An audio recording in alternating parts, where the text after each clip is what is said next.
Bapak, Ibu, saudara-saudara yang dikasihi Tuhan, sebelum kita mendengarkan firman Tuhan, nats renungan untuk kita hari ini, marilah kita bersatu di dalam doa. Damai sejahtera Allah yang melampaui segala akal, itulah yang memelihara hati dan pikiran saudara-saudara di dalam Kristus Yesus Tuhan kita. Amin. Bapak, Ibu, saudara-saudara yang dikasihi Tuhan, firman Tuhan nats renungan untuk kita hari ini, Senin tanggal 26 Mei 2025, sesuai dengan Almanak HKBP, tertulis dalam kitab Wahyu, pasal 22 ayat 1 dan 2. Wahyu 22 ayat 1 dan 2. Lalu ia menunjukkan kepadaku sungai air kehidupan yang jernih bagaikan kristal dan mengalir keluar dari tahta Allah dan tahta anak domba itu. Di tengah-tengah jalan kota itu, yaitu di seberang menyeberang sungai itu, ada pohon-pohon kehidupan yang berbuah 12 kali, tiap-tiap bulan sekali. Dan daun pohon-pohon itu dipakai untuk menyembuhkan bangsa-bangsa. Lalu ia menunjukkan kepadaku sungai air kehidupan yang jernih bagaikan kristal dan mengalir keluar dari tahta Allah dan tahta anak domba itu. Di tengah-tengah jalan kota itu, yaitu di seberang menyeberang sungai itu, ada pohon-pohon kehidupan yang berbuah 12 kali, tiap-tiap bulan sekali. Dan daun pohon-pohon itu dipakai untuk menyembuhkan bangsa-bangsa. Demikian firman Tuhan. Saudara-saudara yang kekasih, kedatangan Tuhan untuk yang kedua kali akan segera digenapi. Waktunya sudah sangat-sangat singkat. Semua tanda-tanda kedatangan Tuhan sedang digenapi, bahkan sudah digenapi. Waktu kedatangannya tidak ada yang tahu secara pasti, tetapi pasti digenapi. Kedatangan Tuhan yang kedua kali tidak lagi sebagai bayi di palungan yang tidak berdaya, tetapi sebagai raja segala raja yang akan memerintah dunia ini. Kedatangan Tuhan juga untuk memberi upah kepada setiap kita menurut perbuatan yang sudah kita lakukan selama hidup kita. Saudara-saudara kekasih, dalam kitab Wahyu 22 ayat 1 dan 2 ini mengisahkan penglihatannya mengenai kejadian-kejadian sesuai urutan-urutan masa dan waktu yang akan dialami umat manusia di bumi ini. Ada perkabungan, ada ratap tangis, dan ada air mata.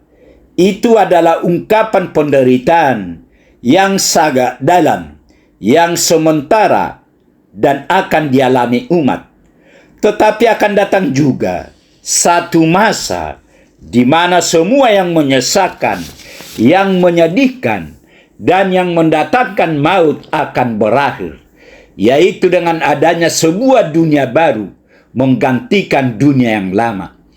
Lalu ia menunjukkan kepadaku sungai air kehidupan yang jernih bagaikan kristal dan mengalir keluar dari tahta Allah dan tahta anak domba. Dunia baru, kalau kita lihat di pasal 21 ayat 4, itu bukan saja memberi kesejahteraan batiniah, tetapi juga menyediakan kesejahteraan lahiriah. Di dunia baru ada air kehidupan yang mengalir jernih, tidak kotor, sehingga semua orang bisa minum sepuas-puasnya secara cuma-cuma. Juga pohon-pohonan yang subur, hijau dan rindang yang berbuah sepanjang musim. Bahkan dedaunannya bermanfaat untuk obat yang bisa menyembuhkan semua bangsa. Tidak ada laknat, tidak ada kesusahan, tidak ada kutuk, tidak ada penderitaan, melainkan yang ada ialah sukacita, puji-pujian, dan kedamaian. Dunia baru dalam gambaran penulis Wahyu 22 ini bukanlah sekedar mimpi, tetapi nanti terjadi di suatu waktu yang kita tidak tahu kapan atau mustahil terjadi di masa kini. Gambaran dunia baru ini bukan juga sekedar euforia atau perasaan gembira atau nyaman sesaat. Di saat umat yang menjadi alamat nubuat yang ditulis Yohanes penulis Wahyu ini mengalami penganiayaan dan penderitaan, tetapi ini adalah gambaran yang harus terwujud dan diwujudkan dalam keadaan yang nyata di dunia kita sekarang ini. Sungai air kehidupan ini simbol dan melambangkan Roh Kudus dan kehidupan yang diberikan Allah. Air ini juga melambangkan kesucian dan kekudusan Allah dan anak domba. Pohon kehidupan melambangkan hidup kekal yang diberikan kepada mereka yang tinggal di kota baru itu. Daun pohon kehidupan menyembuhkan, melambangkan hilangnya segala penyakit dan penderitaan di zaman baru itu.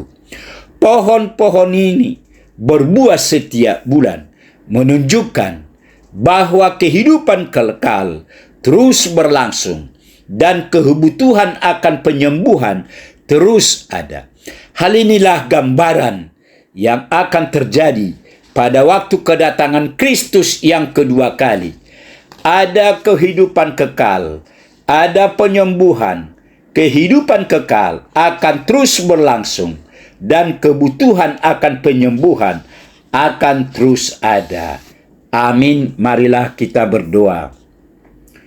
Tuhan Allah Bapa di surga, Bapa yang kami kenal dan kami sembah di dalam nama Yesus Kristus. Puji syukur terima kasih Tuhan atas berkat Tuhan kepada kami hingga saat ini. Tuhan masih memberikan firman-Mu kepada kami. Berkatilah firman-Mu ini ya Tuhan. Berkati kami semua anak-anak-Mu, agar kami tetap bersukacita memuji dan memuliakan nama-Mu. Terima kasih Tuhan. Dalam Yesus kami berdoa. Amin.